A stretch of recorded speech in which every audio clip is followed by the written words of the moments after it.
اللہ نے قرآن مجید میں دو قسمیں اٹھا کر فرمایا لا اقسم بیوم القیامہ، محبوب میں رب ہو کر قیامت کے دن کی قسم اٹھاتا ہوں، ولا اقسم بالنفس اللوامہ، اور میں نفس لوامہ کی بھی قسم اٹھاتا ہوں۔ رب ہو کے نفس لوامہ کی قسم اٹھا رہا ہے۔ نفس لوامہ کیا ہے؟ انسان نیکی کرنا چاہتا ہے، لیکن انسان کو نیکی کے رستے سے ایک طاقت ہے جو نفس کی ہے، جو انسان کو رستے سے ڈی ٹریک کر دیتی ہے اور کھینچ کے گناہ کی طرف لے جاتی ہے۔ لیکن گناہ سرزد ہونے کے بعد اس کے دل میں ایک ملامت سی پیدا ہوتی ہے اور اس کو احساس ہوتا ہے کہ یار میں نے غلط کیا ہے، مجھے ایسے نہیں کرنا چاہیے تھا۔ یہ جو احساس پیدا ہوتا ہے، جو نفس خود کو ملامت کرتا ہے، تو اس نفس کو نفس لوامہ کہا جاتا ہے۔ اور یہ دو قسمیں اٹھا کر فرمایا اَيَحْسَبُ الْإِنسَانُ أَلَّن نَجْمَعَ عِظَامَهُ، کیا یہ انسان گمان کرتا ہے کہ اس کی ہڈیوں کو ہرگز جمع نہیں کیا جائے گا، کہ اس کو دوبارہ وجود دے کر کھڑا نہیں کیا جائے گا؟ اچھا، انسان تو یہ سوچ رہا تھا، سورہ یاسین کے اندر بھی اس نے یہ اعتراض اٹھایا کہ ان ہڈیوں کو کون زندہ کرے گا، اور یہاں پر بھی کہا کہ یہ گمان کرتا ہے کہ ان ہڈیوں کو کون دوبارہ کھڑا کرے گا، ان کو نہیں جمع کیا جا سکتا، یہ سوچی بیٹھا ہے۔ تو اللہ تعالیٰ نے زوردار لہجے میں پھر جواب دیا بلا بلا، ہاں ہاں ہاں ہاں، اس کو کھڑا کرے گا۔ کون کھڑا کرے گا دوبارہ؟ فرمایا قادرین علی ان نسوی بنانا، فرمایا اس کو تو یہ شک ہے، یہ تو اس گمان میں ہے کہ ان ہڈیوں کو کون جوڑے گا، ان جوڑوں کو کون دوبارہ ترتیب دے گا، اس کے ہڈیوں کے ڈھانچے کو کون دوبارہ گوشت کا لباس پہنائے گا، کون ہے جو اس کے اوپر کھال چڑھائے گا، اس کا وجود دوبارہ جو ہے وہ عدم سے وجود میں آئے گا کہ نہیں آئے گا، یہ سوچ رہا ہے۔ قرآن نے زوردار لہجے میں جواب دیا، کہا بلا قادرین علی ان نسوی بنانا، یہ تو صرف ہڈیوں کا سوچ رہا ہے محبوب، جب ہم اس کو کھڑا کریں گے، ہم اس بات پہ قدرت رکھتے ہیں، پورا وجود کیا ہے، ہم تو یہ ہڈیوں کا سوچ رہا ہے، یہ جوڑوں کا سوچ رہا ہے، یہ گوشت کا سوچتا ہے، اس پہ روح کہاں سے آئے گی؟ ہم جب اس کو کھڑا کریں گے، اللہ فرماتا ہم اس بات پہ قادر ہیں کہ ہم اس کی انگلیوں کے پور سیدھے کر کے رکھ دیں گے اور ہر شے تشت ازبام ہو جائے گی۔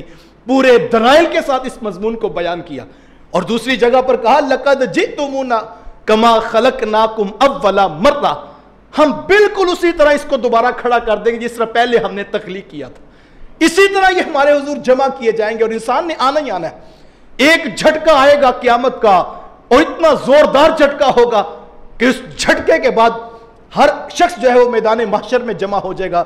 اللہ تعالیٰ نے اس جھٹکے کے زوردار منظر کو بیان کیا، فرمایا اذا زلزلت الارض زلزالہا، جب زمین تھر تھر کانپے گی۔ کتنی کانپے گی؟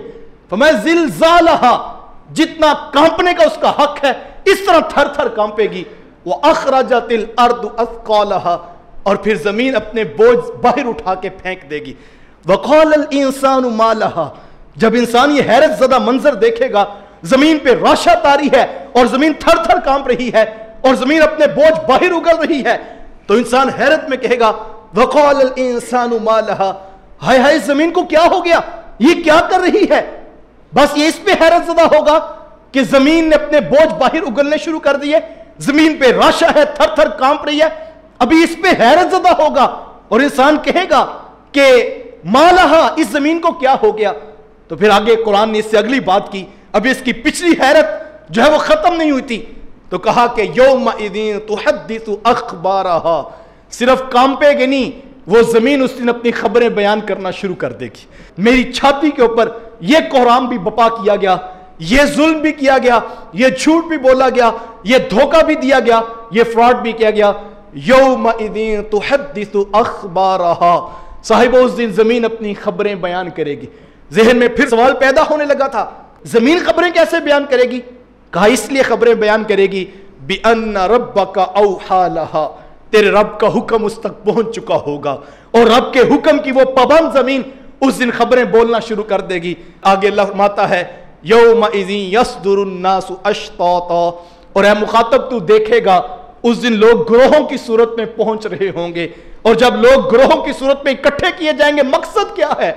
لِيُرَوْا أَعْمَالَهُمْ، تاکہ ہم ان کو ان کے اعمال دکھائیں، ان کے نامہ اعمال ان کو پکڑائے جائیں اور ان کو دکھایا جائے تم زندگیاں کیسی گزار کے آئے ہو، تم دادے عیش لیتے تھے، ساری ساری رات گناہوں میں گزارتے تھے، تم اللہ کے دین کی حدود کو پامال کرتے رہے، تم نے غریبوں پہ ظلم کیا، تم نے جھوٹ بولا، دھوکہ دیا، فراڈ کیا، آج زمین کو حکم ہوگا وہ ایک ایک شے کو تشت ازبام کرے گی۔ لیروا اعمالہم، ہر شخص کو اس کے اعمال دکھائے جائیں گے، اور وہ اعمال کیسے ہوں گے؟ اللہ نے پھر قرآن میں اس ضابطے کو بیان کیا جس ضابطے کے تحت اعمال دکھائے جائیں گے۔